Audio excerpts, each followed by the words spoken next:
Beleza, pessoal, vamos começar nossa aula então. O pessoal vai entrando. Hoje vamos falar de interpretação textual, que é um dos temas mais cobrados da banca FGV. A gente sabe porque estudamos lá o nosso raio-x da banca FGV. Vou compartilhar com vocês novamente. Deixa eu apresentar aqui outra coisa. Raio-x.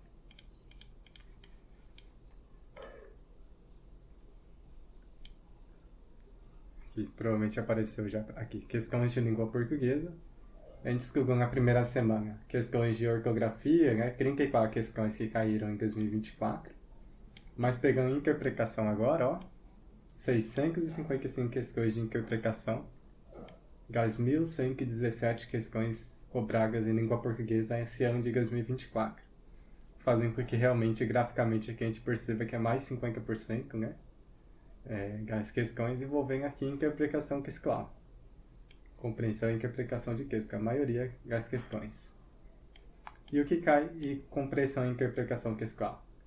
Questões de coesão e coerência. Então, aqui coerência entra o sentido do texto, se ele está fazendo sentido, qual foi o uso adequado e inadequado de uma estrutura. A gente vai ver alguns exemplos já no começo da aula, porque a interpretação textual é muita prática, né? Envolve muito o fazer, o interpretar, não tem teoria da interpretação. A gente vai estudar alguns elementos como as figuras de linguagem, a gente vai estudar aqui funções da linguagem, significado de palavra, que é sinônimo, antônimo, hiperônimo, hipônimo. Vamos estudar alguns aspectos aqui da coesão, do paralelismo sintático na aula de hoje, mas muito da interpretação é a prática, é a gente fazer o máximo de questões possíveis e não vai faltar oportunidades, né? Porque a gente só de 34 questões a gente conseguiu extrair umas 13, 14 aí para resolver juntos, imagina 650 questões, né? Não vão faltar questões para a gente resolver, gravar as resoluções como eu fiz nessa semana, para a gente pegar o jeito da interpretação textual da banca FGV. Então, na aula de hoje, vamos falar sobre tipologia textual, também é um tema que cobra bastante.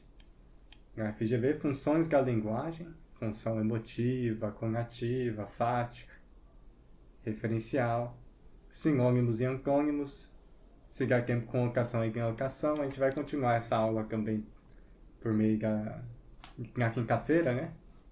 Então vamos começar já na prática, porque interpretação textual, como eu falei, é muito prática, é muito compreender a banca e saber como é que ela cobra a interpretação. A Selecom vai cobrar de duas formas, como a gente viu.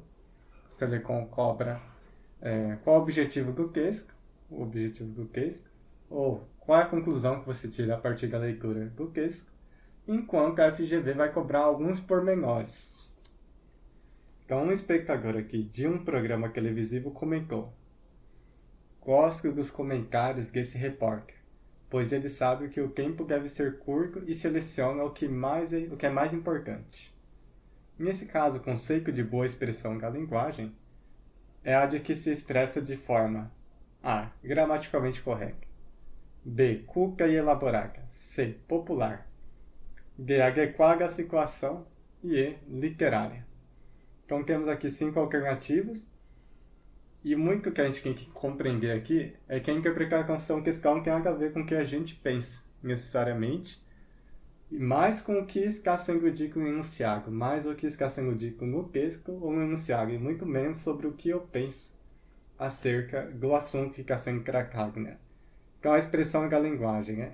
Boa expressão da linguagem. Para mim pode ser algo que seja gramaticalmente correto, culto, elaborado, mas ele me perguntou o meu ponto de vista, né? Na compreensão e interpretação textual tem partir do texto. Então aqui eu tenho um espectador de um programa, o emissor, então, é o espectador do programa de televisão, e a mensagem dele é essa: gosto dos comentários desse repórter, pois ele sabe que o tempo deve ser curto e seleciona o que é mais importante. Aí ele quer saber acerca desse ponto de vista, e não do que eu penso. Para mim, tanto faz, pro texto aqui, tanto faz o que eu penso. Se a forma literária é a forma mais adequada de expressão da linguagem, se a adequação à situação, popular, culta, elaborar, não. a partir da mensagem aqui do meu enunciador, que é esse espectador, que conclusão eu posso tirar aqui? Então, gosto dos comentários desse repórter, pois ele sabe que o tempo deve ser curto e seleciona o que é mais importante. Então, aqui a qualidade dessa boa expressão da linguagem, nesse contexto, se refere à adequação à situação. Então, em um contexto jornalístico, o tempo é curto e quem seleciona melhor as informações está fazendo o uso correto da linguagem. Está utilizando uma boa expressão da linguagem, de acordo com o que está sendo escrito aqui. Porém, se a mensagem, em vez disso, fosse gosto dos comentários desse repórter, pois ele sabe falar de uma forma que todos conseguem entender. Sabe falar de uma forma que chegue a todo mundo, que chegue a todas as camadas sociais. Se fosse esse o comentário desse espectador, já não seria mais a letra G, o nosso gabarito, seria a letra C, popular. A linguagem popular, aquela que chega a todos, é a mais adequada. Claro, professor, eu não concordo com isso. Pouco importa se você concorda ou deixa de concordar, né? Aqui é o que eles estão pedindo, para analisar esse trecho.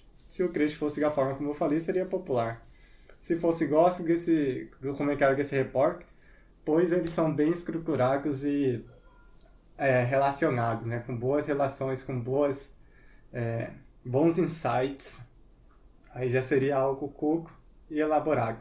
Eu não gosto porque parece usar um português correto. Aí seria algo gramaticalmente correto. Gosto dele porque ele usa de uma expressividade muito boa. Ele usa figuras de linguagem que faz com que aquela informação seja passada de uma forma mais gostosa para o público. Se fosse esse comentário do espectador, ele seria a letra E, literária. Então, dependendo do meu discurso aqui, dependendo do enunciado, eu posso ter alternativas diferentes.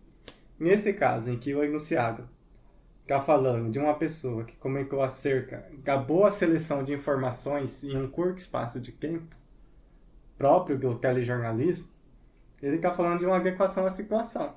Então o cara sabe usar bem as palavras, por quê?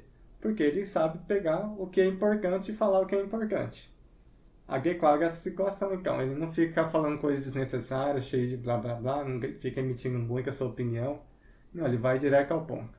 Então, para o jornal, isso é adequação à situação. E isso, muito que eu fiz agora com vocês, foi uma dialética. A gente tem que usar muito a dialética ao realizar questões de interpretação, que é investigando e conversando com o enunciado. Será que é isso? Pode ser de outra forma, tentar debater o que o enunciado que as alternativas estão dizendo, né? A gente tem que conversar muito internamente com as questões. Na banca FGV isso é necessário para chegar a uma resposta correta. Porque vai estar carregado de pegadinha algumas questões, como eu vou mostrar para vocês. Outro ponto importante na interpretação textual é que ela nos ajuda a resolver questões também de aspectos gramaticais, da gramática da língua portuguesa. Mesmo que a gente não saiba com profundidade um tópico gramatical, se a gente interpreta bem o enunciado, a gente consegue chegar à resposta. Então, assinale a frase aqui, questão número 2, de uma mesma prova, peguei essas 2 e 4 de uma mesma prova. Assinale a frase em que o termo sublinhado se refere a um termo seguinte e não a um termo anterior. Então eu tenho aqui um termo sublinhado, ela, por exemplo.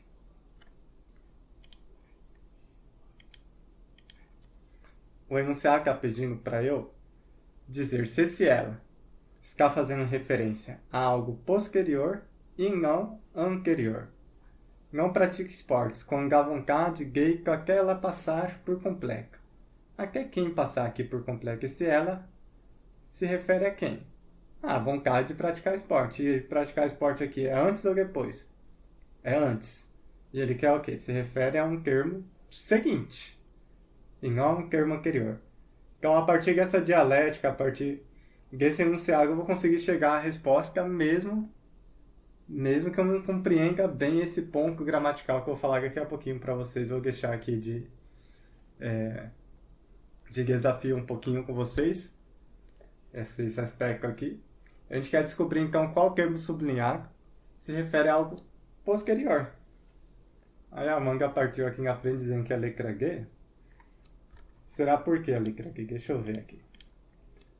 B. Sono saudável tem aquele de estômago moderado que se levanta cedo e com boa disposição. Quem se levanta cedo e com boa disposição? O estômago moderado.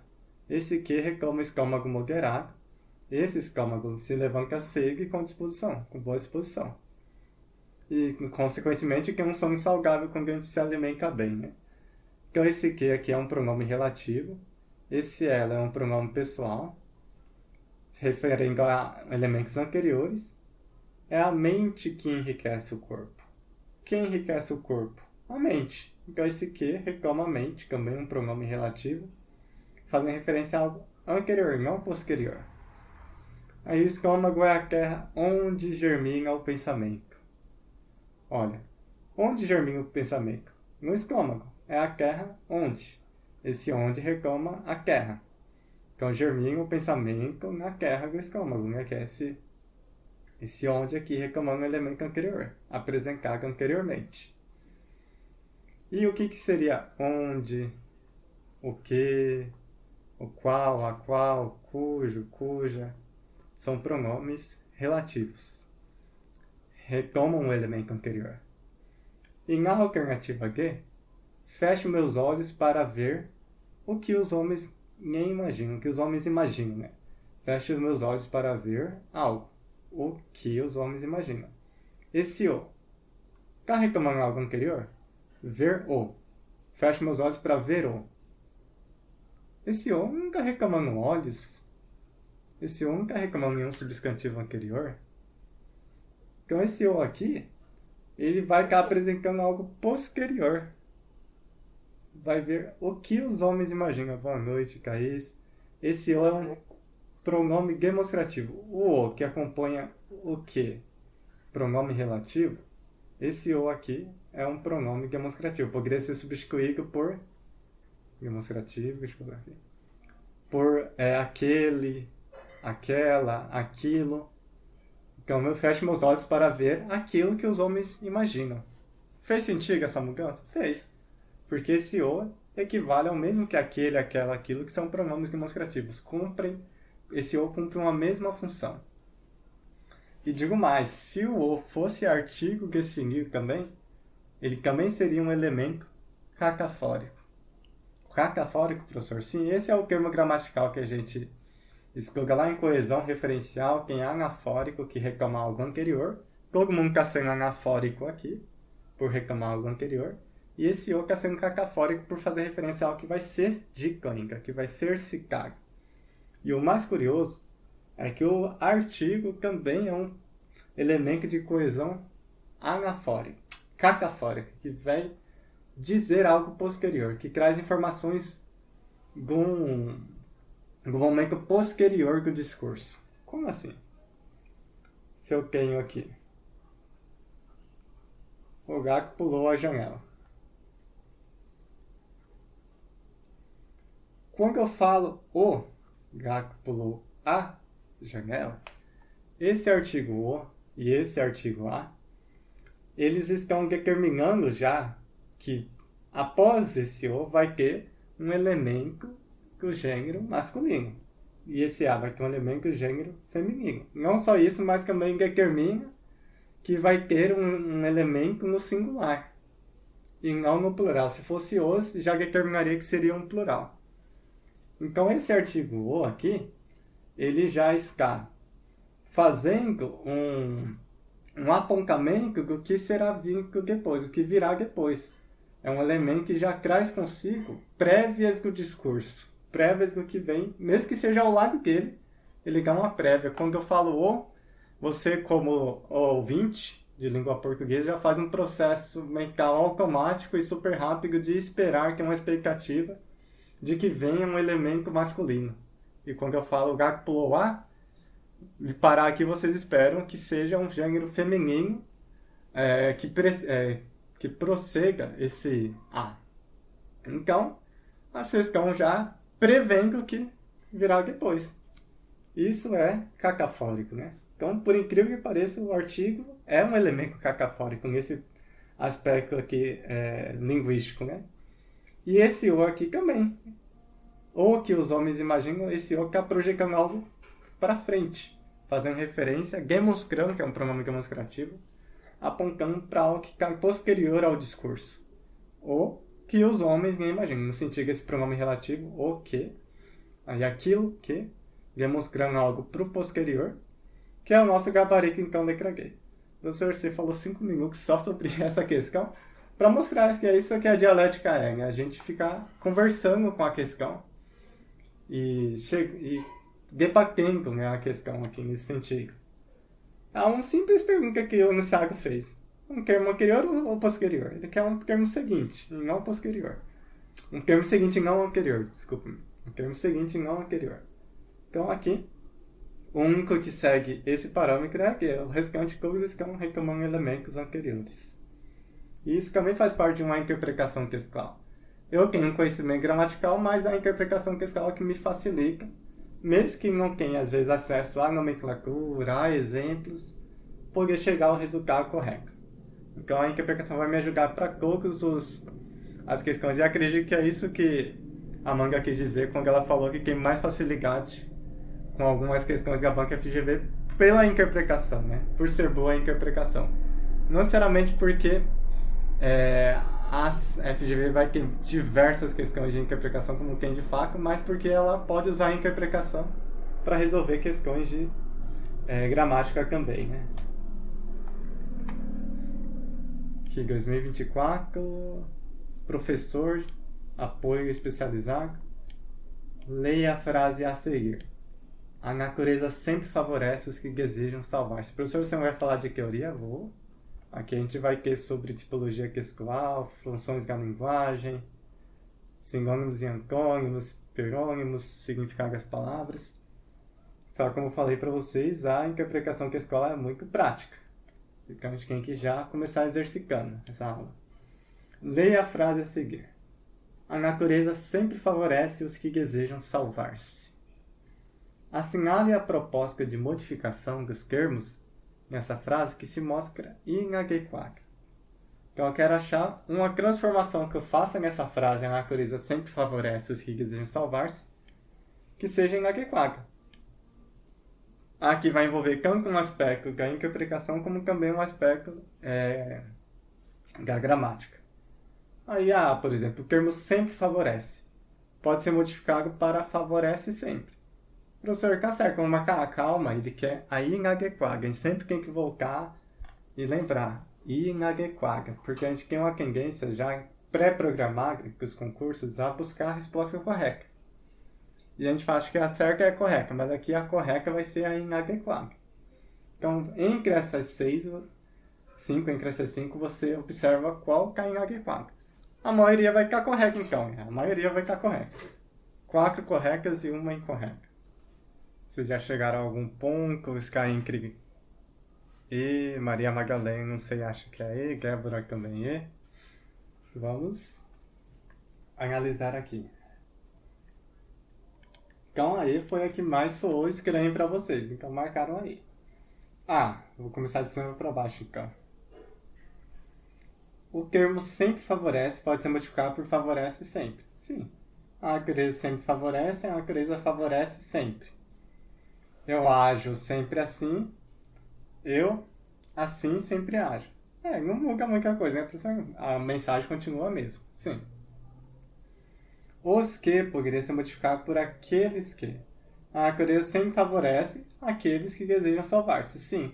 Até porque esse os que está aqui antecedendo o que, pronome relativo, como eu falei, ele é pronome demonstrativo, ele demonstra algo que vai ser dito posteriormente. Então, um elemento aqui catafórico e pode ser substituído por aquelas, aqueles, aquilo, né? No caso aqui, para manter a concordância, favorece aqueles que desejam salvar-se. Beleza, aqueles que desejam pode ser modificado por quem desejo de. Então a natureza sempre favorece os que têm desejo de salvar-se. Desejam, quem deseja ser é só uma forma diferente de dizer a mesma coisa. Só que tem que tomar cuidado com o acento diferencial. Como é os que desejam, eles que desejam, aqueles que desejam, é terceira pessoa do plural, um sujeito de terceira pessoa do plural. E como nós estudamos na aula anterior sobre ortografia, isso faz com que eu precise obrigatoriamente colocar um acento diferencial. Eles quem? Que iria ser diferente se fosse o que tem desejo, o que tem desejo de salvar-se. Se fosse o que tem desejo de salvar-se, aí seria sem o acento diferencial. Sinta isso. Tá, eu escolhi a D porque salvar-se e salvação tem diferença, né? Um é o ato de, né? E outro. Só que a E, ela me deixa confusa, no sentido de que a natureza sempre favorece. Ou seja, ela sempre. Isso. Mas agora quando fala assim, sempre favorece a natureza. Ou seja, como se ela sempre fosse favorecida em qualquer questão. Aí tem uma transformação muito maior que a transformação da gay, né? Seguindo esse ponto. Então, acho que eu vou modificar, eu vou deixar pra letra E. Isso aí. Essa mudança. E isso que você fez foi a dialética. Você, calma lá, deixa eu debater um pouco mais essa questão aqui. E isso é importante para chegar na resposta correta nos concursos, né? Salvar-se pode ser modificado por a salvação. A natureza sempre favorece os que desejam salvar-se. A natureza sempre favorece os que desejam a salvação. Tá próximo. Não é a mesma coisa como você falou, mas está muito próximo. Desejam salvar-se e desejam a salvação. E essa frase não se mostra inadequada. Aí que cá também, que a inicial está pedindo para a gente identificar uma frase, a proposta de modificação que torne a frase inadequada, né? E essa aí, ele vai mudar a estrutura gramatical completamente. Vou mostrar para vocês aqui. Apagar tudo. A natureza sempre favorece, pode ser se modificar por sempre favorece a natureza. Como tem a natureza sempre favorece, a natureza é sujeito, favorece a ação, o verbo, né? Sempre é advérbio, ou adjunto adverbial, favorece alguém. Os que desejam salvar-se é quem está sendo favorecido aqui. É onde está recaindo a ação de favorecer, que é o objeto direto em forma de oração. Né? Oração subordinada, substantivo, objetiva, direto. Beleza. Agora, se eu tenho aqui, sempre favorece a natureza, eu tenho a natureza com crase aqui, indicando que existe uma mescla de dois As, um A preposição e um A artigo. E o sujeito ele nunca pode ser precedido de preposição. O sujeito é um elemento essencial da oração e ele não pode ser preposicionado. Essa é uma regra fundamental do sujeito. Então, a natureza sempre favorece a natureza. Eu ia perguntar quem sempre favorece a natureza. Se eu tivesse se eu só colocar crase aqui, né? Deixa eu só colocar o acento indicativo de crase aqui. A natureza sempre favorece. Agora, quem favorece a natureza? Os que desejam salvar-se, esse sujeito aqui, em forma de oração, que é a oração subordinada, substantiva, subjetiva, os que desejam salvar-se, sempre, aí teria que ser favorecem, sempre favorecem a natureza. Aí a natureza seria o objeto da ação, né, de favorecer. Esse sujeito aqui favorece sempre a natureza. E por questão de clareza, então eu colocaria o acento indicativo de crase para determinar justamente que essa natureza não é mais o sujeito da ação, e sim quem está recebendo. Ou seja, o paciente da ação, né? Então, uma transformação aqui que não pode ocorrer, não só porque iria gerar essa inadequação aqui de concordância, mas também porque ia mudar totalmente o sentido proposto pela frase, né? Que é a natureza como sujeito salvadora, né? E agora quem é o salvador seria os que desejam, né, salvar-se. Seriam os que favorecem, né, a natureza. Então mudaria completamente o sentido. Na Soe é o gabarito e a Maria chegou por esse processo, justamente de perguntando e conversando com o enunciado, a questão. E a gente quer pegar então a prática de resolução de interpretação textual. E muitas questões são assim, pessoal. Muitas questões que a FGV, a maioria não vai envolver questões, como envolvem outras bancas. Aqui são textos mais curtos, só que mais números de textos. São mais textos curtos para a gente interpretar, fazer esse processo de interpretação. Às vezes é só uma frase, como foi aqui. Às vezes é um trechinho, como a gente vai ver daqui a pouco. As frases a seguir mostram uma expressão em tom negativo. Tais expressões foram atenuadas com o emprego de negações. Assinale a opção em que essa forma de atenuação está semanticamente inadequada. Ou seja, tenho aqui uma frase muito pesada, a pessoa atenuou essa frase, colocando aqui uma frase negativa. Em vez de falar, parece-me que esse cachorro te odeia. Te odeia é uma palavra muito forte. Então, é uma palavra que esse cachorro não gosta de você. Aí melhorou um pouco, atenuou a linguagem. Ele vai tentar fazer isso na B, na C, na D e na E, mais uma novamente estará inadequada. E a FGV foca muito na inadequada. A gente está estudando algumas questões e a gente vê isso. Ela foca muito em qual que é inadequada, não necessariamente qual que é certa.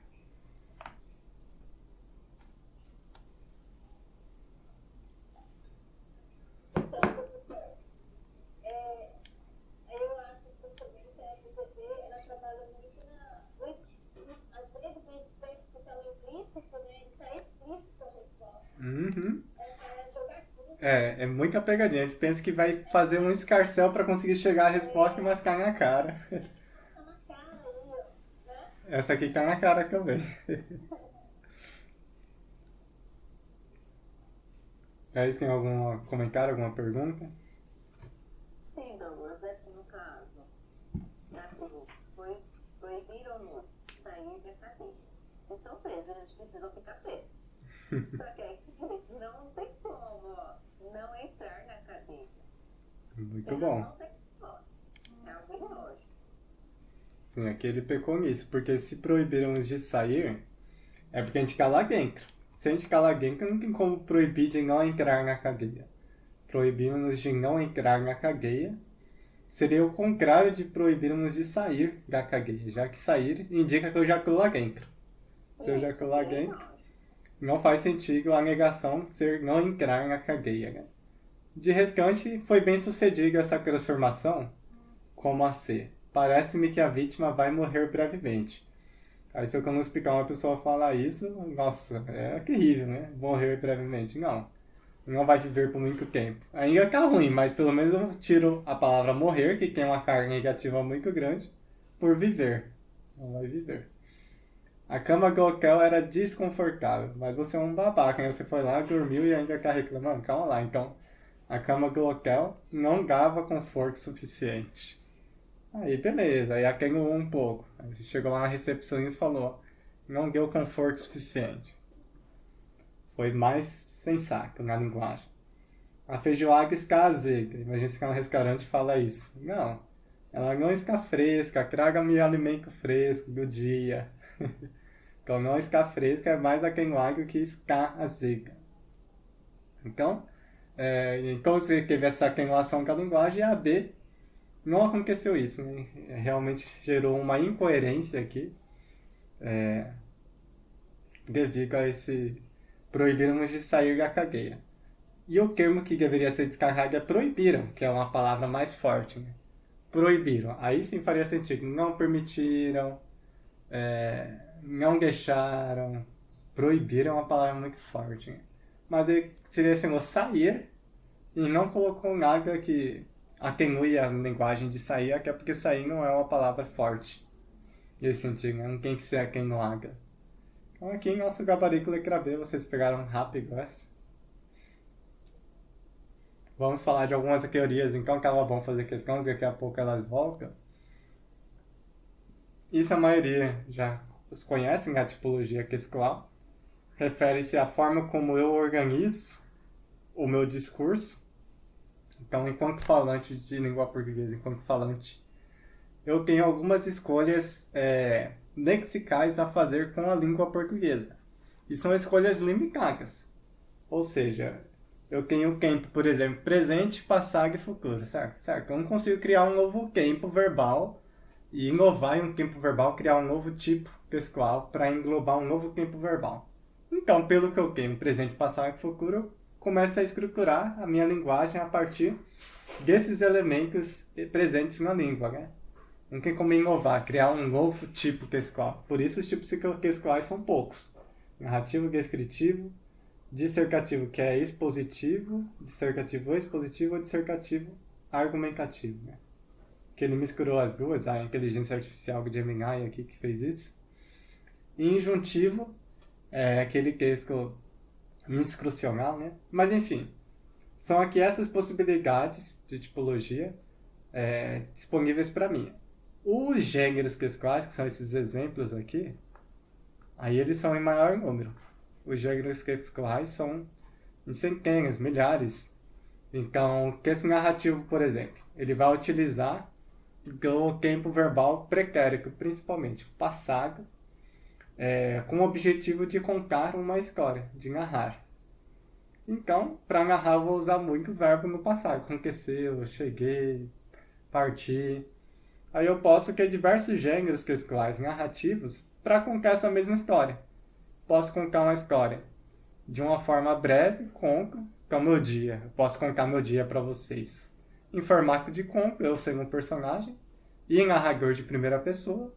Falar, acordei com a horário, fiz isso, comi o café da manhã, ganhei uma aula pela manhã e tal. Eu poderia gramatizar, falar sobre cada pensamento, envolver em várias relações e gerar um romance. Aí seria um texto muito longo, muito complexo e com um propósito também diferente. Um público diferente. Um público que gosta de ler contos é diferente de um público que gosta de ler romances, por exemplo. Ou poderia contar uma história para uma criança, por exemplo. Aí seria uma fábula.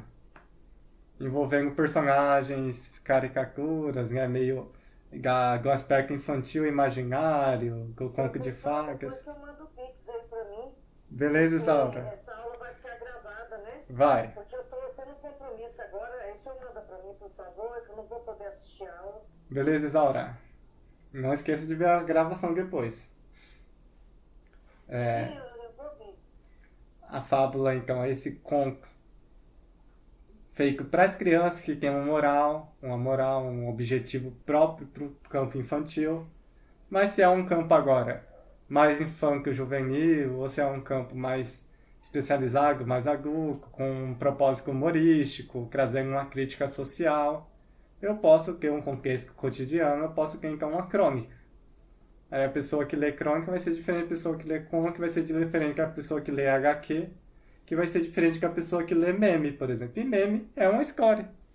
Várias estruturas do meme contam uma história, um relato, um acontecimento, uma situação, com um personagem, com um contexto, com um espaço, com um tempo. Então tem todo o meme, a história, a crônica, a fofoca, a piada, são formas de contar algo. Então, se eu quero usar a linguagem para falar mal de alguém, por exemplo, eu não vou falar mal de alguém com um romance, ficar 5 horas lá falando da pessoa. Tem pessoa que faz isso, que traz uma fofoca de 5 horas, né? Mas uma fofoca que tem o objetivo de ser mais rápida, né? Só contar o que aconteceu para outra pessoa. Normalmente com um tom de crítica, né? De julgamento. Aí esse tom de crítica e julgamento é próprio do gênero que escola fofoca. Não tem como usar esse tom de crítica e julgamento, por exemplo, numa fábula. Aí são contextos diferentes. Né? Então, só para explicar que gêneros textuais são infinitos, milhares. Toda semana está surgindo um novo gênero textual. Mas que se utiliza de tipologias textuais já fixas, já pré-determinadas. Então, narrativo. Descritivo. Ele vai descrever, caracterizar, criar um quadro, utilizando principalmente adjetivos, orações adjetivas, verbos relacionais, né, verbos de ligação, detalhando algo. Um exemplo aqui, folheto turístico, que vai falar sobre o quê? Sobre os principais pontos da cidade, o que faz que essa cidade seja uma cidade boa para visificação, vai trazer os melhores pontos, descrever literalmente os potenciais e os pontos proeminentes da cidade, né? Aí o dissertativo, ele pode ser expositivo, dissertativo expositivo, ou dissertativo argumentativo. O argumentativo vai defender um ponto de vista, tentar persuadir o leitor, como é o caso do artigo de opinião. Aí o articulista já escreve tentando passar o seu ponto de vista para o público. Então ele vai ter uma defesa, vai ter um posicionamento, vai ser parcial. O expositivo não tem essa ideia de ser parcial. O dissertativo expositivo, apesar de às vezes parecer que está argumentando em alguns momentos, ele tem o objetivo principal de apresentar informações, de enriquecer seu conhecimento sobre determinado assunto. Então o dissertativo argumentativo, eu vou lá o quê? Para debater, ou para conhecer um ponto de vista, ou para relacionar com argumentos. Se eu busco um texto expositivo, eu vou para esse texto buscando mais informações, como uma notícia. Eu vou lá na notícia não para ver uma opinião, não para ver o que uma pessoa pensa. Não, eu quero enriquecer meu conhecimento sobre determinado tema, no caso, sobre o que aconteceu hoje na sociedade. Aí eu vou lá, vejo a notícia. Eu vou lá na enciclopédia, leio sobre um determinado assunto. Eu vou lá em uma revista científica para conhecer mais sobre os buracos negros, por exemplo. Aí não estou lá para ver qual a opinião do cientista. Não, eu quero lá enriquecer meu conhecimento, né? Não vai ter lá defesa de ponto de vista, essencialmente. Então, o dispositivo só expõe informações, acrescenta informações, conceitos. E injuntivo, ele cai bastante em concursos, instrui ou orienta sobre algo, no sentido de trazer o passo a passo, o que você precisa realizar, como é o caso do manual de instrução. Lá no manual de instrução eu vou estar buscando uma opinião dos produtores, por exemplo, do carro. Por que o carro é bom? Por isso. Não, eu não quero saber a sua opinião sobre o carro. Eu quero saber como usar esse mecanismo aqui, como ligar essa multimídia. Não é aí o que você acha sobre o carro, deixa de achar, né? O texto injuntivo, ele quer o quê? O passo a passo, a ação. Como realizar algo. Eu vou lá para aprender a realizar uma ação, né? Aí eu vou no tutorial de internet, por exemplo, para resolver o meu problema. Quando a gente tem algum problema no computador e pesquisa lá no YouTube, como resolver esse problema no Word ou na internet. Eu não estou lá para saber da viga do cara. Se ele começar com uma tipologia narrativa, a gente fecha o vídeo. O cara começa a falar muito, blá blá blá, a gente fecha o vídeo. Não está cumprindo com o propósito textual do injuntivo, que é trazer o passo a passo, né? Trazer como realizar algo.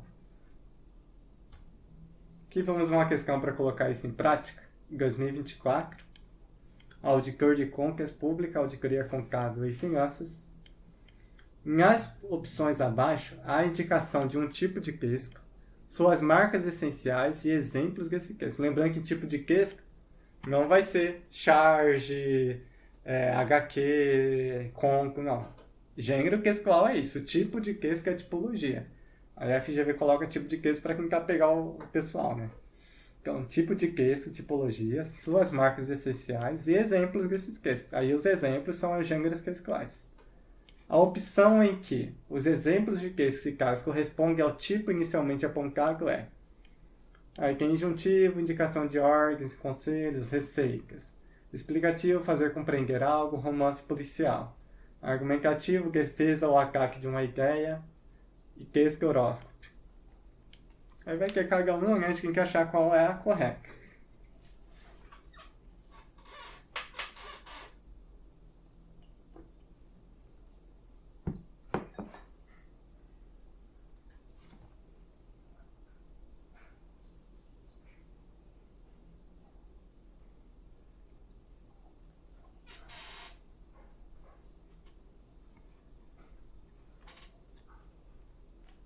Maria Magdalena foi de A. Amanda também, então vamos partir de baixo para cima, tá? Aí pra... vem uma por uma. Narrativo. Relato de fatos em ordem cronológica. Sim, narração é contar os fatos, mas não necessariamente será de ordem cronológica, que é uma ordem que a gente chama de psicológica, que é possível também nas narrativas. E que não segue uma ordem correta de acontecimentos de forma cronológica, né? O comentário jornalístico não é é narrativo. Comentário jornalístico vai ser argumentativo ou expositivo. D. Descritivo. Descrição de objetos distintos. Beleza, descrição, descritivo. Publicidade de um produto. Qual o objetivo de uma publicidade? O objetivo maior de uma publicidade. Thaís também acertou aqui. Ele é convencer o leitor. Convencer o leitor para comprar o produto. Cara, professor, mas vai falar lá, computador, i5, 20 GB, tal. Isso não é descrição? Isso essa publicidade? Cara, mas ele está usando esse ponto com qual propósito maior? Qual entonação de voz ele está usando? Quais são elementos gráficos que estão sendo postos naquele enunciado, naquela publicidade, para fazer você se encantar e levar o produto. O objetivo não é só descrever, assim. Mesmo que tenha aspectos descritivos dentro de uma publicidade, o objetivo maior dessa publicidade sempre vai ser convencer o leitor a levar o produto. Ele não tem aqui o objetivo de só caracterizar o que é o produto. Se ele só caracteriza, fala uma lista lá, todo o processamento e tal, às vezes não vai vender a compra, não vai fazer a compra. Então, o objetivo dele é vender informação, é vender o produto, né? Então aqui a publicidade é essencialmente injuntiva. Ele vai convencer você a comprar o produto e fazer você comprar o produto, né? No máximo também argumentativa poderia ser argumentativa, injuntiva, mas não descritiva, né? Em último caso vai ser descrição, uma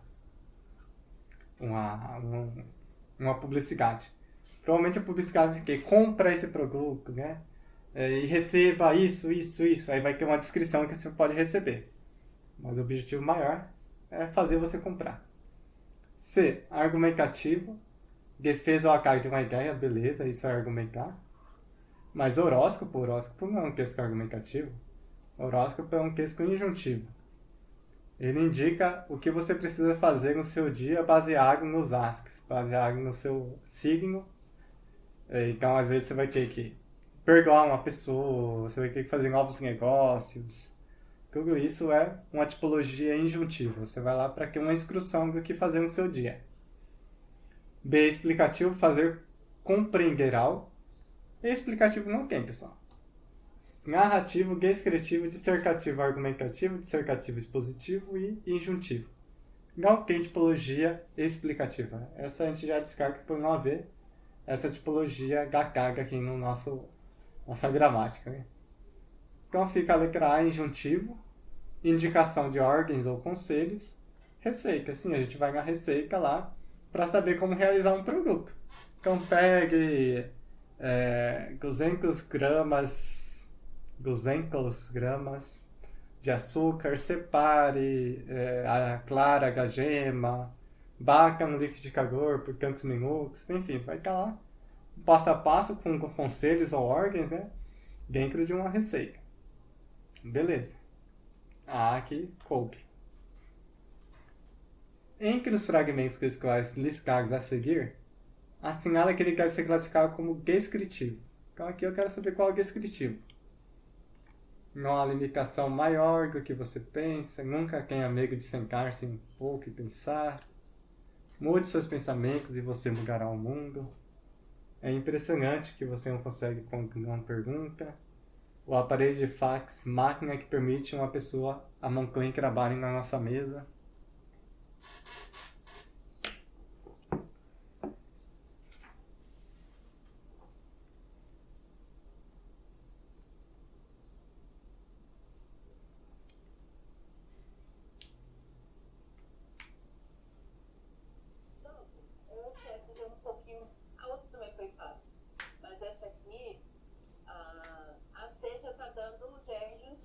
Isso. Eu acho que é a letra E. Sim, a Magalhães e você falaram letra E. Mude, que é injuntivo, por quê? Olhou uma característica do texto injuntivo, que é o verbo no imperativo. Aqui imperativo mude, nunca tenha medo, tenha imperativo. Eu tenho aqui injuntivo, os dois injuntivos, ele quer descritivo. Não há limitação maior do que aquilo que você pensa. Que eu tenho verbo no presente, não há limitação maior do que aquilo que você pensa. Aqui presente também eu tô... Bom, pode ser um ponto de vista, seria argumentativo, ou só exposição de ideia, que seria cercativo e expositivo. Conforme está dissertando aqui, na G também está dissertando. É impressionante que você não consegue quando não pergunta. Também é um apontamento aqui, usando a linguagem aqui referencial, falando sobre algo, né, discutindo algo. Agora, o aparelho de fax, eu tenho aqui um cuidado de descrição do que é esse aparelho segundo o meu texto. Máquina que permite que uma pessoa mantenha trabalho em sua mesa, né, na mesa da gente. Esse é o retrato que eu faço do fax. Então aqui há uma descrição do que é esse produto. Aqui eu colocou 2 pontos para indicar que vai ser dica que vai ser apresentado algum elemento que relaciona com o anterior, nesse caso descrevendo, né? Então de parabéns. Produz uma explicação também. Isso aí, Maria Magdalena. Está descrevendo a particularidade, que é o seu ponto de vista particular, mas é uma descrição, realmente. E relaciona muito com a tipologia que escola funções da linguagem. Pode cair questões sobre funções da linguagem. Em menor número caiu na FGV, mas é bom a gente saber. Do jeito que a gente azarado pode cair na nossa prova. Mensagem. O que é a mensagem? Primeiro que a gente quer ter noção de alguns elementos antes de passar para o texto, né? Conteúdo produzido pelo emissor, que é o que o emissor, aquele que está falando no momento, é que gera a mensagem. A mensagem é que está sendo escrito ou dito. Receptor, quem está recebendo a mensagem. O canal é um meio utilizado para essa mensagem, para veicular a mensagem. Então eu posso ter o canal WhatsApp, o canal internet, o canal telefone. Eu tenho o código, que é o meio usado para comunicar, a linguagem, né? Como eu codifico essa comunicação, que pode ser o código língua de sinais brasileira, pode ser o código língua portuguesa, pode ser algum código gestual, que é o que eu utilizo com um amigo, e só eu e ele saibamos o que isso significa de qualquer forma. Estou usando algum código para me comunicar com as pessoas. Até fumaça, se eu fizer de uma forma, pode virar um meio de comunicação usando o ar como canal para transmitir uma mensagem de mim, emissor, para um receptor. Interessante, né? Então vamos lá. Vão ter algumas funções da linguagem. Quando eu tenho uma preocupação maior com o meu eu, em dizer como eu me sinto, como eu estou reagindo àquela situação, o que eu penso a esse respeito, eu tenho que colocar a minha imagem como centro da comunicação, ou que eu usando a função expressiva da linguagem, né?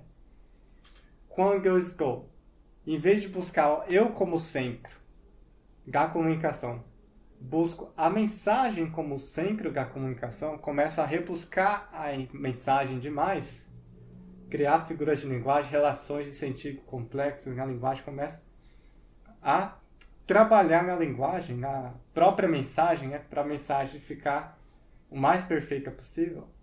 Eu tenho a função poética. Então, função poética, às vezes se confunde com função expressiva por conta disso. A gente pensa, poética é aquela que expressa sentimentos. Não. Poética é aquela que vai ter uma preocupação maior com a mensagem, como a mensagem é produzida e quais são os elementos que estão sendo constitutivos dessa mensagem. Se eu estou colocando as figuras em linguagem correta, se eu estou articulando de forma correta. E uma coisa, então, é expressiva, a outra é poética. Se eu estou com foco no meu destinatário, buscando persuadi-lo, tem a função conativa. Aí já não vou falar mais de mim, como é que eu estou me sentindo. Compre isso, por quê? Porque eu quero... senão eu vou se sentir mal se você não comprar, vai acontecer isso comigo, blá blá blá blá, destinador. Então, função expressiva. Agora, compre isso, vai ser bom para você, você vai sentir isso, aquilo, você vai... Aí, função conativa. A função da linguagem está sendo veiculada para o meu destinatário.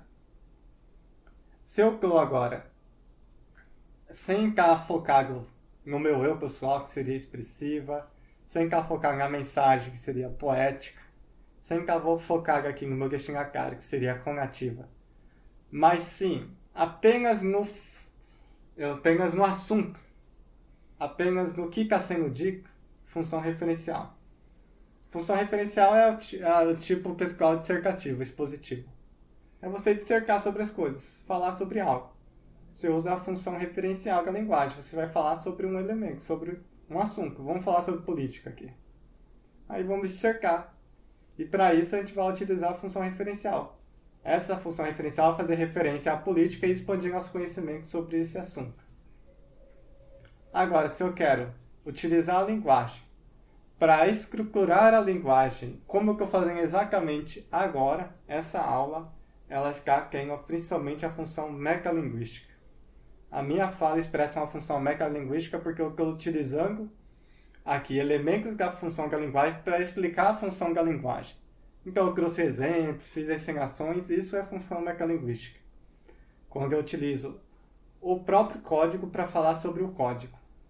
Isso a gramática faz, a gramática é um texto metalinguístico, cumpre a função metalinguística da linguagem. O dicionário é um livro para falar sobre várias palavras, né, que é a língua portuguesa. Eu uso a língua portuguesa para falar sobre a língua portuguesa. Mas isso envolve qualquer área também, não só o código da língua portuguesa, mas o código cinematográfico, por exemplo. Eu usei um exemplo de manhã hoje, que foi o Cinema Paradiso, que é um filme italiano, que vai falar sobre o processo de criação de cinema, sobre um produtor de cinema, a vida de um produtor de cinema. E então, é um filme que fala sobre produzir filme. Aí existem poemas que falam sobre como construir poemas. Isso também é a função metalinguagem, da metalinguagem. Sinta isso.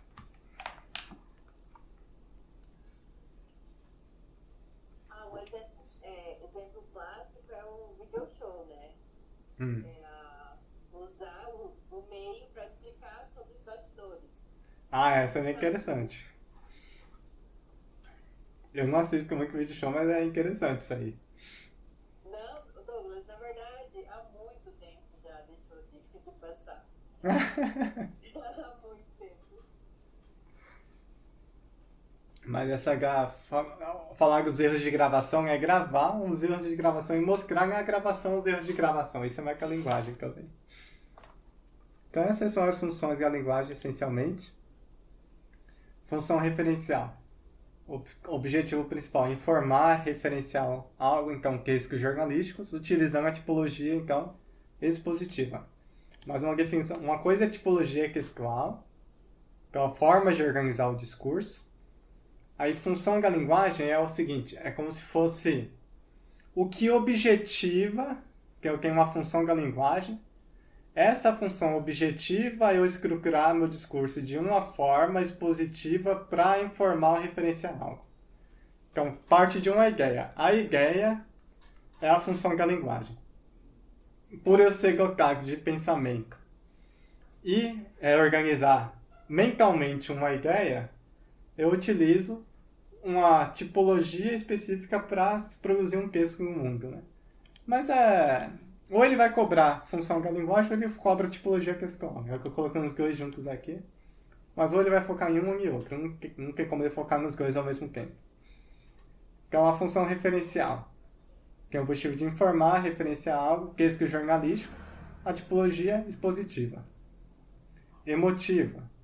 Vai ter o objetivo aí de transmitir emoções em poemas, cartas, que é essa função aqui expressiva, né?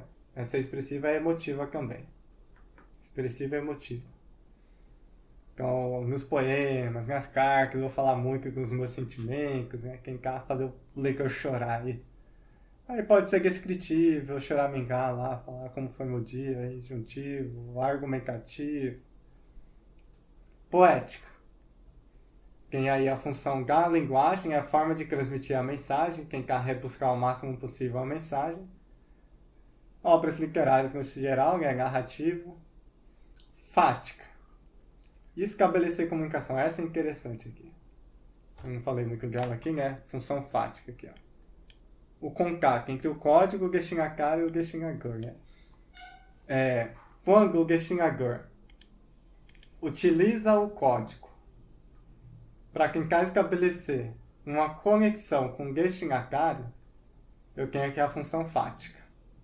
Quando eu tenho falo com vocês, então, estão me ouvindo? Tudo bem por aí?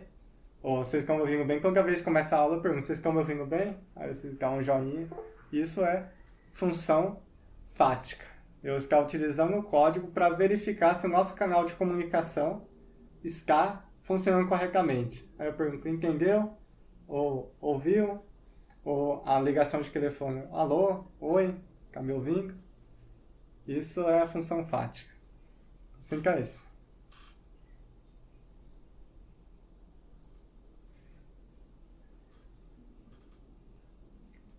Não, é só o fato de testar o canal, né? Uhum. Agora, como você falou, eu pensei assim, poderia ser como uma forma de testar o canal, mandar um e-mail e pedir para que confirme O recebimento. recebido. Isso é muito interessante. Isso faz parte da ética, né? Deveria ser assim, mas a gente às vezes envia uma mensagem e a pessoa não retorna. A gente torce para que ela tenha recebido. Mas quando a pessoa emite um recebido, aquele alívio no coração, porque o canal foi testado nesse sentido, né? Foi dado um retorno. Então, a mensagem que eu enviei, ela por si só já tem uma função da linguagem estabelecida, mas quando a pessoa responde recebido, essa mensagem recebido é a fática. Essa mensagem que ela escreveu recebido é a confirmação de que o canal ocorreu bem. Muito interessante esse ponto, Thais. Eu nunca pensei sobre esse ponto interessante. A conativa é aquela que vai no emissor para tentar convencer, persuadir. Publicidade, sim. O gênero e-mail é um gênero que está surgindo agora, é mais recente. Anteriormente o gênero era carta. Carta era o gênero de comunicação a longa distância. Hoje não, hoje é e-mail. Já nem mais tanto e-mail. Agora, mesmo meio corporativo, o WhatsApp domina mais do que o e-mail, né? Aí surge sempre novos gêneros. Então já tem vários gêneros de Instagram surgindo, né? De WhatsApp. Insta poemas, né? Aqueles vlogs. Tinha vlog, agora tem tipos de narrativas específicas de POV, Point of View, vindo no Instagram, que é um novo gênero. Aqueles POV lá, POV, é um gênero desse ano praticamente. Ele não existia antes, mas é um gênero textual surgindo agora. A gente vê surgindo diariamente novos gêneros, né? Sim, Thaís. Eu lembro que eu tive um aluno que ele ficava toda hora, antes de eu terminar, eu ia explicar, ele estava levantando a mão. Mas eu dei aula no sistema prisional e falando, né, em relação a isso, eu falei assim, mas isso já é mais usado, né? Tem o e-mail, tem o WhatsApp, né? Professor, porque esse é o nosso único meio, através das cartas. Sim, lá na prisão, realmente a cartinha é o que rola solta mesmo. Se bem que com tem essa força-tarefa de impedir celulares no meio presidiário, o que mais a gente recebe é a ligação de presidiário também, né? Que FGV, TJRR. Observe este anúncio publicitário. Novo Nokia N85, fotográfico, filme, crie, jogue, encontre, conectado sempre. Assinale a afirmação correta sobre o texto. Os períodos do texto mostram um paralelismo sintático. O que é paralelismo sintático? Paralelo ao que está paralelo. Sintático, mesma estrutura paralela sintática. Então, o principal objetivo desse texto é convencer o leitor. O texto concentra sua atenção no produto anunciado. O emprego do imperativo, nesse caso, indica a ordem. Predomina no texto a função emotiva. Então, aqui é sobre função de linguagem. O pessoal quer nascer. Vejamos, o texto concentra a atenção no produto anunciado. Será que é no produto anunciado? Se é no produto, porque tem tantos verbos no imperativo aqui? Os paralelismos sintáticos não. Novo nó, que é é um termo nominal aqui. Aí já vem verbos. Fotografe, filme, crie, jogue, encontre, conectado, sempre. Aí aqui tem vários verbos, adjetivo e advérbio. Então, uma série de categorias sintáticas diferentes não seguindo então um paralelismo. B. O principal objetivo desse texto é convencer o leitor. Tem fotografe, imperativo, filme, crie, jogue, encontre, conectar, sempre. Ele faz aqui, ele utiliza de uma artimanha, de colocar períodos curtos para trazer uma certa dinamicidade na leitura, utilizando verbos principalmente no imperativo, e em que faz com que quem tenha a ação aqui seja a pessoa que está lendo sempre em um contexto de ação. Então, crie, jogue, fotografe, filme. E esse filme tem uma dubiedade aqui que pode ser filme do filmar, fazer a filmagem, ou pode ser também o filme, né, o substantivo. Mas eu creio que seja o verbo no imperativo. Encontre aí com a carga, adjetivo você com a sempre, né? Então aqui o ponto, o enfoque, não é mais no produto, e sim na funcionalidade que o produto vai ter nas mãos de quem está utilizando. Então recai mais sobre o leitor do que sobre o produto. Se não, se fosse o produto, teria mais características do produto do que o que o leitor vai fazer com esse produto. Que é encontrar, jogar, criar, ficar conectado, né, fotografar. O emprego imperativo nesse caso indica ordem. Não indica ordem, porque para ter uma ordem precisa ter um nível hierárquico maior sobre um nível hierárquico menor, né? Então, um pai, uma mãe sobre um filho, PM, pai e mãe, o PM também, né? Ou um chefe sobre o subordinado. Para ser uma ordem precisa ter um contexto social de hierarquia, né? O emprego imperativo então, não indica ordem. Predomina a função emotiva. Emotiva recai sobre o enunciador, a pessoa que está enunciando. E não, aqui não tem os sentimentos do enunciador. O imperativo não indica ordem, não tem um foco no produto, e sim no como o leitor vai utilizar esse produto, com o objetivo principal de convencer. Porque isso aqui é uma publicidade. E quando a gente vê publicidade, a gente tem que lembrar disso aqui, ó. O objetivo principal da publicidade é convencer, persuadir, que vai utilizar aqui a função conativa da linguagem. Sim, Maria. Então, Lucas, aí que eu falei do senhor bem no início, né? Que essa banca aí é bem sem vergonha. Você viu lá os conectivos lá do imperativo, né? Uhum. Então, logo a pessoa já fala, imperar, né? Uhum. Faça isso, filme, crie. Então a gente não jogou nesse aqui. Por isso que tem que pensar mil vezes, mas aqui no seu texto. Não tem contexto, né? Então é isso mesmo. Tá bom? Isso, a gente quer seguir. A gente quer seguir. É a B.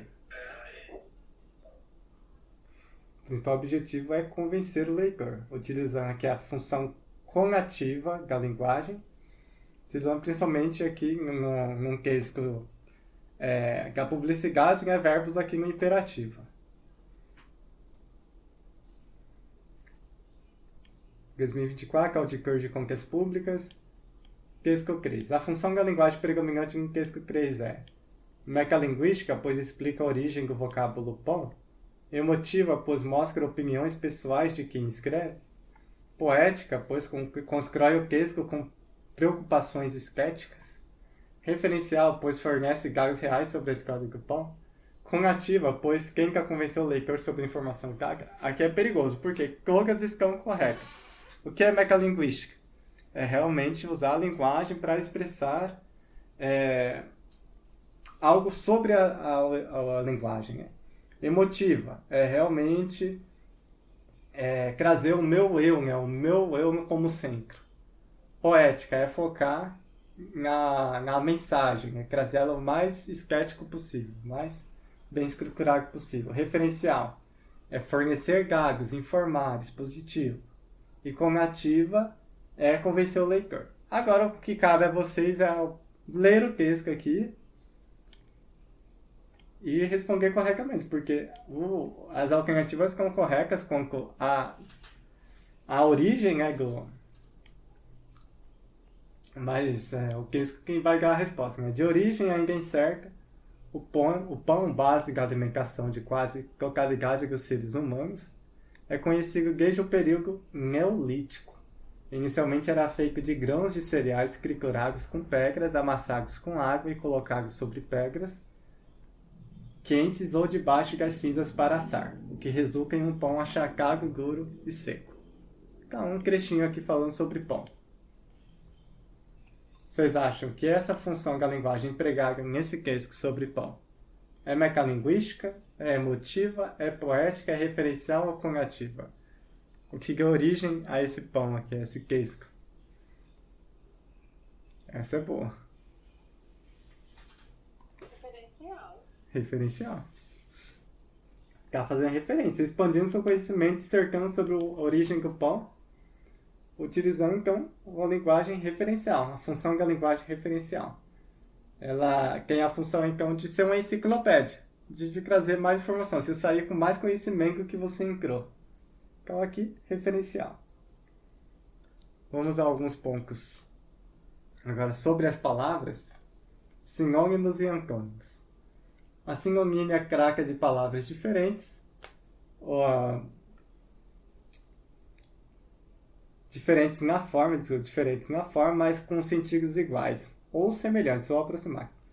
Sentidos iguais nunca vai ser 100%. Cada palavra tem um motivo de ser por si só, não tem outra que a repica, né? Cada uma tem a sua própria particularidade. Sinônimos, não existem sinônimos perfeitos, tudo depende do contexto, né? Então, graças a Deus, conseguimos extinguir nossas dívidas. Se não as salgássemos, não sei o que faríamos. Então, aqui, extinguir e salgar têm sentidos aproximados, então são sinônimos. Mas cada um tem um propósito. Então, extinguir é diferente de salgar, que é diferente de eliminar. Então, eliminar uma dívida é como se tivesse uma carga emocional maior do que salgar. Salgar é um pouco mais impessoal, né? Um pouco mais... Agora, eliminar é como se ela fosse minha inimiga. Então, tem sentidos assim, levemente diferentes, mas cumprem uma função de sinônimo. Elas podem uma ser substituída pela outra, nesse sentido. Não vai gerar incoerência eu mudar salgar por eliminar, por extinguir. As três vão cumprir bem o mesmo papel. Então, isso é sinônimo. Agora, antônimos são totalmente diferentes, né? Então, se eu tenho lá bem, mal, se eu tenho feliz, infeliz, se eu tenho contente, triste, são termos antônimos, um contrário do outro. Então, um é o extremo oposto do outro. Antônimo, a gente pensa em coisas que são opostas. Aqui, essa prova do QJ que teve no dia 14, pessoal, 14 aqui de 11, né? Ou foi 14 de 12? Acho que foi 14 de 12, né? Foi esse mês ainda essa prova. Teve recentemente essa prova do QJ e para o cargo de técnico teve uma questão sobre sinônimos. Assinale a frase em que os termos sublinhados são antônimos. Por excesso de sabedoria, o sábio torna-se tolo. Aí, sabedoria e tolo aqui. Tudo acontece por causa do conflito e da necessidade. Quem tem senso não depende de incenso. Não espereis moralidade quem não tem pontualidade. Quem olha para trás não olha para frente.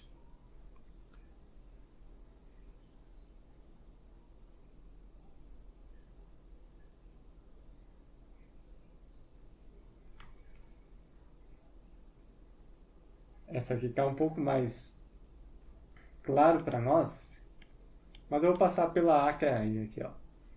Por excesso de sabedoria, o sábio torna-se tolo. A gente pode pensar, talvez seja A, mas tem que tomar um cuidado porque o contrário da sabedoria é ignorância. Ignorância. O contrário de ser tolo seria ser esperto, ou ser inteligente, ser uma pessoa com artimanha. tolo é o inocente, né? Quem não tem astúcia, né? A sabedoria, o contrário de sabedoria, é a ignorância. E eu tenho aqui o substantivo sabedoria, o antônimo tem que ser um substantivo também, ignorância. O tolo, o antônimo tem que ser também, que é um adjetivo, né? O antônimo tem que ser um adjetivo também, esperto. Essa letra aí. Sim, José, a letra E. Tudo acontece por causa do conflito. E necessidade aqui não tem relação com conflito e necessidade. Senso e insenso, um não é o contrário do outro também. Igualmente, moralidade e pontualidade, nada a ver. Então, senso, o que poderia ser o contrário de senso? Imprudência. Quem é imprudente, quem é sensato. Sensato e imprudente. Então, senso e imprudência. Conflito. Talvez calmaria. Ou boa-aventurança. Moralidade e imoralidade. Pontualidade. Atraso. Agora, trás e frente é especificamente um ao contrário do outro. São antônimos. Hoje estou um pouco melhor, Douglas. Hã? Hoje estou um pouco melhor. Hoje você tá um pouco melhor. Depois do baque que você teve aí. Assim que é. Quanto mais que a gente vai fazendo, melhor a gente vai ficando mesmo. Tenho certeza que vocês estão melhorando. Mas o cara que fez para analítica judiciária não teve a mesma sorte, porque caiu também o antônimo e sinônimo, mas foi um pouquinho mais complicado aqui, ó. Nas frases abaixo há termos repetidos, que estão sublinhados e esses termos foram substituídos por sinônimos. Assinale a frase em que a substituição ocorreu por um sinônimo de significado adequado. Então, se ele está pedindo um significado adequado, quer dizer que 4 vão ser inadequados aqui. Só um vai ser adequado. E é esse adequado que a gente precisa achar. Aí a tranquilidade da tarde convida ao passeio. Essa tranquilidade permite cada vez colocar-se em marcha. Aí substitui tranquilidade por quietude. É sempre uma alegria revê-lo, todos os membros da nossa família sentem essa alegria. Ele coloca alegria por convivência. A ausência de que o irmão me preocupa. Mas o que me preocupa sobretudo é que ele tem a chave do carro. Aí preocupa, ele preocupa por perturba. Ficamos todos impressionados pela rapidez de sua corrida. Sua rapidez humilhou aos adversários. Ele trocou rapidez por eficiência. O novo maestro dirigiu esta música com energia. Todos os espectadores salgaram a energia que é essa interpretação.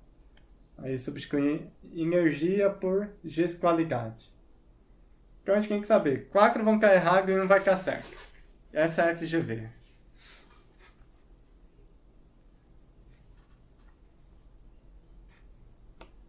E tudo bem se vocês ficarem em 2.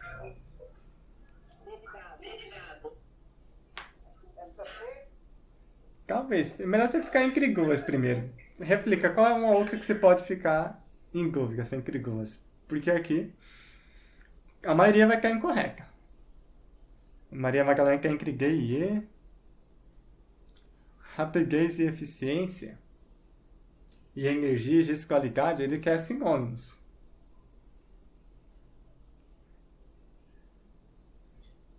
A manga quentou a C. Então aí você vai de qual?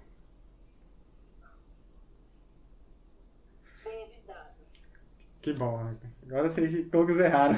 Vamos lá. Ó, deixa eu... Aí a gente não fica mal, né? Falei que foi um pouco mais difícil mesmo. Vamos apresentar aquela inteira aqui para esclarecer uns pontos.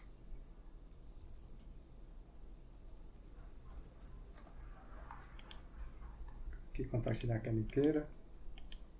Vamos aqui para o dicionário, por exemplo. Não, agora não tem como voltar atrás. Vamos aqui. Depois que você falou que você falou em rosto. Pois é. Aí você foi pela eliminação dos outros, né, Amanda? Não, isso não é justo, não. Quando eu falo rapidez, por exemplo, e eu quero um sinônimo de rapidez, tem que pensar palavras que significam qualidade de pessoa rápida. pessoa que age de modo rápido, dinâmico. E eficaz não tem nada a ver com essa rapidez.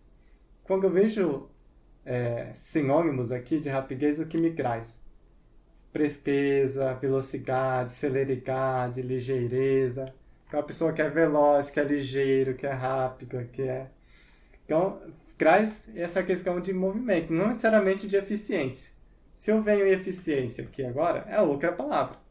Capacidade de realizar tarefas de modo eficaz, e não de modo rápido, necessariamente. Com mínimo desperdício. Produtividade. Aqui não falou necessariamente que é rápido. Não necessariamente a pessoa que é eficiente vai ser rápida. Eu posso fazer rápido e sair uma... Para não falar palavrão aqui, né? Então, rapidez não tem nada a ver com eficiência. Aí eu vou aqui na sinônimo de eficiência. Efetividade, produtividade, eficácia. Aqui não tem nada a ver com velocidade.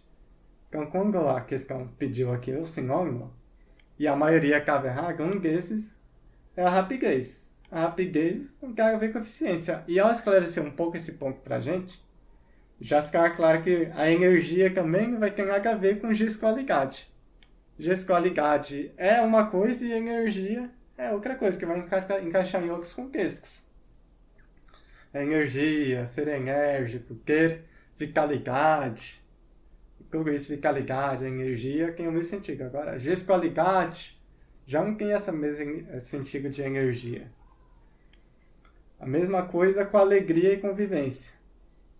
Alegria é uma coisa. Qual que seria um sinônimo de alegria? Júbilo, contentamento, uma pessoa contente, alegre, jubilosa, feliz, talvez, mais aproximado, mesmo assim, felicidade não é a mesma coisa que alegria, são coisas diferentes. Mas convivência vai totalmente o contrário desse caminho. Então, convivência não é um sinônimo de alegria. Eu queria que vocês ficassem entre A e C, porque A e C, aí sim, A e C tem como a gente ficar com a boca atrás da orelha, né? A tranquilidade da tarde convida ao passeio, e essa tranquilidade permite cada um colocar-se em marcha. A quietude da tarde, a tranquilidade da tarde convida ao passeio. Essa quietude, essa tranquilidade permite a cada um colocar-se em marcha. Aí a C aqui, a ausência de que o irmão me preocupa. Mas o que me preocupa sobretudo, mais o que me perturba sobretudo, é o que ele tem, que ele tem as chaves do carro. Aí, essas duas têm um sentido aproximadíssimo. Muito aproximado. A maioria ficaria entre essas duas, entre essa A e C. Aí eu tenho que, entre as duas, achar aquela que tem mais chance de ser a correta, né? E é comum a gente começar ficando entre duas. Eu sempre incentivo os alunos a começar ficando entre duas, porque aí começa a acertar. Você começa a ficar entre as duas mais certas, que é a convicção de que um é certo, né? Porque às vezes a gente não participa ou quem quer não responder porque tem um certo meio de errar, mas vamos começar ficando entre duas. E entre essas duas. E normalmente uma dessas duas é sempre a correta, né? Aí aqui a tranquilidade da tarde, ele está mais próximo da quietude do que a ausência do meu irmão. Me preocupa com perturba, porque perturba vem de perturbação, né? De agitação. Enquanto preocupação é mais um sentido de ansiedade, que já é diferente da perturbação, que seria essa agitação, né? Aí depois vocês podem pesquisar no dicionário sinônimos de preocupação e agitação, né? E perturbação, para ver essa sutileza de significar que distingue uma da outra, fazendo com que essa A seja a mais próxima, né? Fazendo nosso gabarito, a tranquilidade, no sentido de quietude da tarde, a tarde tranquila, a tarde serena, né? A tarde tranquila, quieta, essa quietude. E essa quietude permite cada um colocar-se em marcha. É o nosso gabarito, mas tenho certeza que quem fez essa prova de QJ xingou essa questão no 12. Essa questão foi um pouco difícil mesmo, pessoal. Um outro aspecto do significado de palavra são os hiperônimos e hipônimos. O que isso quer dizer? Hiper, grande. Nônimos, nome, a gente já viu, né?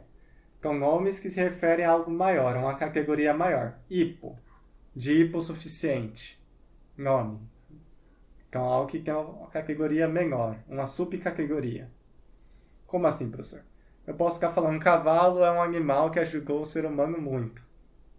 O cavalo esteve presente na humanidade durante todo o seu percurso. Esse animal, quando eu começo falando sobre cavalo e reclamo a cavalo por animal, eu estou fazendo uma retomada, uma coesão referencial por hiperonímia, por hiperônimo. É um termo mais generalizador. Animal tem bastante. E o que é cavalo em relação ao animal? Cavalo é hipônimo. Então você começa a falar, sem dúvida nenhuma, vários animais foram importantes para a história da humanidade. Animal, geral. O cavalo, por exemplo, aí eu gero um hipônimo. Cidade, maior, hipônimo, Salvador. Fruta, diversas, morango, hipônimo. Então, inseto, uma categoria maior que envolve aí milhares de insetos. Borboleta é um hipônimo de inseto. Então, o inseto voou sobre a janela de meu quarto e pousou em minha cama. A mosca, aí quando eu reclamo a mosca, eu coloco um hipônimo. Faço uma remissão de inseto por um hipônimo. Agora, se eu falo a mosca entrou no meu quarto, tal, o inseto saiu sem dizer nada. Inseto, hiperônimo. Um contexto maior. 2024 aqui, gestão governamental, nas frases a seguir, os termos em destaque foram substituídos para evitar-se repetição de palavras. Assinala a opção em que a substituição foi feita por um hiperônimo, vocábulo de sentido geral, de conteúdo geral. Então, para evitar a repetição, o substantivo livro, eu utilizei Machado de Assis, por exemplo. Exatamente, Caís. Volkswagen é um hiperônimo de Fusca, que é um hipônimo. Meu primo comprou uma motocicleta. Na semana passada já bateu com ela. Será que se ela é um hiperônimo? A escultura ficou a entrada, mas a obra não chama atenção. Então ele quer um hiperônimo desses termos. Livro, motocicleta, escultura, ladrões, discurso. E uma dessas alternativas serão hiperônimos. Eita, colocou aquela inteira. Ok. É que nesse caso aqui, a letra A, ela é uma metonímia, né? É, metonímia. Reclamada do livro pelo autor, né? Ele quer uma hiperonímia, um hiperônimo. José, acredito que seja C.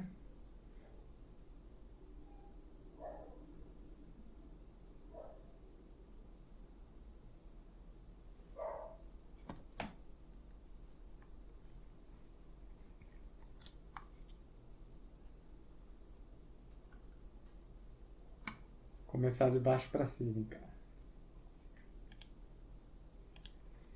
Escrevi o discurso em menos de 1 hora, mas estudei anos para fazê-lo nesse curto tempo. Esse fazê-lo aqui, pessoal, é uma retomada, mas não por hiperônimo. Eu evitei a repetição? Evitei a repetição, mas com o uso de pronome. Eu fiz aqui um processo de coesão referencial anafórico pronominal, por meio de pronome. Não é por meio de hiperônimo. A polícia não teve pistas dos ladrões, mas pretende prender os gatunos. Gatunos aqui é sinônimo de ladrões, ele quer hiperônimos. Meu primo comprou a motocicleta na semana passada e já bateu com ela. Ela aqui também é uma reclamada de motocicleta, mas por pronome. Uma remissão pronominal. Vai ser a letra C. A escultura fica logo à entrada da exposição, mas a obra não chama muita atenção. Por quê? A obra é um termo maior, e nessa obra pode-se considerar livro como sendo uma obra? Sim, a obra de Machado de Assis. Pintura como sendo obra? Com certeza. Escultura como sendo obra? Sim. Então, são várias expressões artísticas da pessoa que pode ser uma obra, uma peça de teatro, uma obra. Enfim, aqui a escultura é um termo hipônimo e ele foi reclamado por um seu hiperônimo.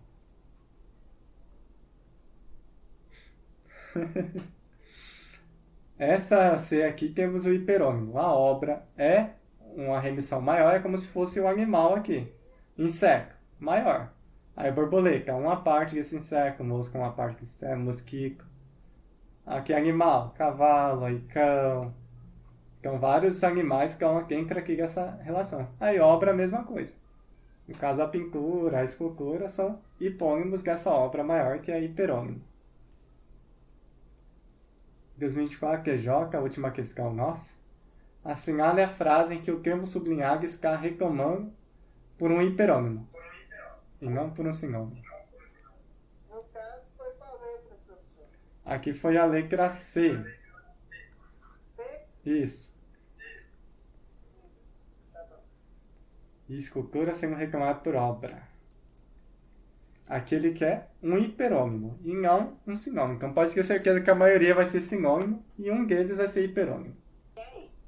Encraguei aí e eu digo que é encraguei aí mesmo. É bom ficar entre duas porque você fica entre as duas corretas.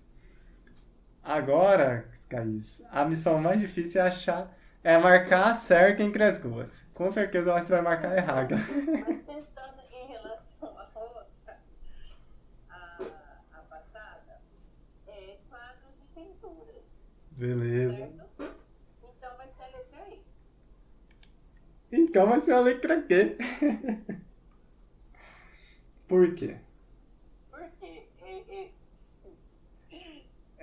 Não, vai ser a letra C, desculpa. Vai ser a letra C. Li errado aqui. Douglas, não explica isso, é porque assim. Ó, quadros e pinturas é a mesma coisa, realmente. Então, a pessoa que fez um quadro. A pessoa que fez uma pintura. Não tem como fazer um quadro que não seja uma pintura. Agora, o contentamento. É a mesma coisa que a alegria. Que eu falei lá entre a lisca de júbilo, alegre, né? Contente. São sinônimos. Expressam a mesma ideia. Mudanças e reformas também. Sinônimos. Expressam a mesma ideia. Agora é o seguinte, eu falei para vocês então que tem uma categoria maior, que é o hiperônimo. E um pedacinho dela seria o hipônimo. Aqui na C, há quem compre muitas frutas por preço baixo e há quem pague por esses produtos 7 vezes mais. Então aqui pague por esses produtos. Ele reclamou frutas como sendo uma categoria, uma subcategoria de produtos como algo maior. Então, quando a gente pensa em produto é super genérico, generaliza bastante. E a função do hiperônimo, ele é generalizar mesmo, trazer o máximo de generalização possível. Então, animal pode ser qualquer coisa. Aí, desde cavalo até rã. Mas são dois animais totalmente diferentes. Eu sei. Dentro desse grande contexto aqui, esse hiperônimo de animal, que é um elemento maior. Aqui também, produtos. Em um supermercado, por exemplo, pode ser qualquer coisa que é vendida. Aqui, por 7 vezes mais, né? O que é vendido no supermercado? Fruta, sim. Mas é vendido também verduras? Também. É vendido carne? Carne. É vendido eletrodoméstico? Também. Se for na van, é vendido até roupa lá? Eletrodoméstico? Sim. Então, produto pode ser uma vasta categoria que engloba várias outras mini categorias aqui. Frutas é uma delas. Então há quem compre fruta. E se está comprando fruta, fruta é o quê? Um produto. Um produto é um elemento maior de fruta que é um hipônimo. Agora, abajur e luminária, ele já não tem uma super categoria das luminárias e abajur é uma delas. Não, aqui eles estão tão próximos, um termo do outro, abajur e luminária é como se fosse tipo isso aqui, ó. Cara, a gente vai chamar isso aqui de luminária, emite luz, né? Eu não posso chamar essa luminária aqui de abajur, com certeza não. Mas, no abajur, no contexto do abajur, a luminária como esse elemento que transmite luz é tão próximo do abajur, que não é como se fosse uma categoria só para luminária e abajur fosse uma mini categoria dessa luminária. Diferente de Proglucas e Frucas, que aí tem essa distinção realmente muito grande de uma ampla categoria e Fruca é como se fosse um ponto dessa categoria. A abajur luminar é quase como se fosse a mesma ideia, assim, quase como correlatos, sinônimos. Professor, aí agora eu entendi, porque aí a gente iria confundir ela com sinônimos, né? Uhum. Mas ela não é mesmo, porque ali já está falando de A tem muitas frutas, com A tem muitas frutas principais e A tem parte por esse produto, etc. Ela não tem assim um sinônimo de fruta, assim, né? Ela tem aquele produto, sobre Isso. Então não é igual a abajur binário. Isso. Mas confunde. Confunde. Que bom que a gente está confundindo agora, porque a gente vai esclarecer e no dia da prova a gente acerta.